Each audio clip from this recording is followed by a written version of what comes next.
नमस्कार विद्यार्थी मित्रांनो. नमस्कार. तर आज आपण काय शिकायचं आहे? बेरीज व वजाबाकी.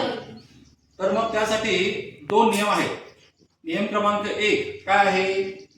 चिन्हे समान असतील तर बेरीज करून तेच चिन्ह द्यावे. नियम क्रमांक 2 काय आहे?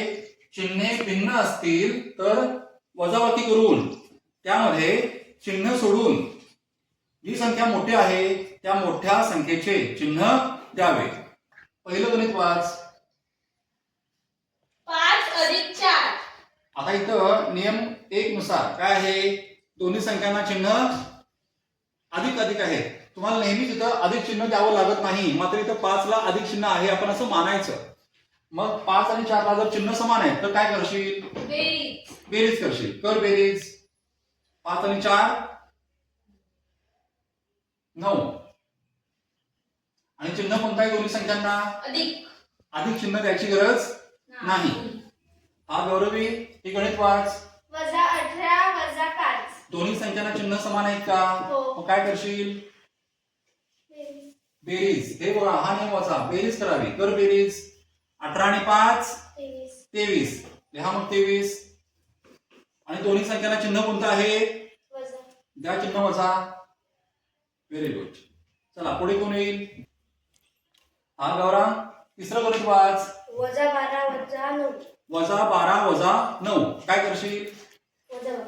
वजाबाकी करशील की बेरीज करशील? चिन्ह समान आहेत ना, मग काय करशील? बेरीज. कर बेरीज. 12 आणि 9 21. लिहायचं 21. आणि दोन्ही संख्यांना चिन्ह कोणतं आहे? मग ते चिन्ह वजा. त्याला म्हणतात ऋण 21. चला आता इथं नियम क्रमांक 2 समर्थक. पहिलं गणित वाच. -5 अधिक 2. -5 अधिक 2. चिन्ह भिन्न आहेत की सारखे आहेत? भिन्न आहेत. मग काय करशील? करा वजाबाकी. 5 मधून 2 गेले, 3 राहिले. आणि इथं मोठ्या संख्येला चिन्ह कोणतं आहे? द्या चिन्ह वजा. उत्तर काय आलं? ऋण 3 किंवा वजा 3. चला पुढे कोण? हर्षिता हे गणित वाच. 17 - 4. इथे 17 ला कोणतं चिन्ह आहे? आणि 4 ला म्हणजे चिन्ह भिन्न आहे. काय करशील? वजाबाकी करशील. तर वजाबाकी. 17 मधून 4 वजा केले, राहिले किती? 13. लिहा 13. छान. इथे मोठ्या संख्येला चिन्ह कोणतं आहे? काय द्यायची गरज आहे का? नाही. Very good. उत्तर आलं 13.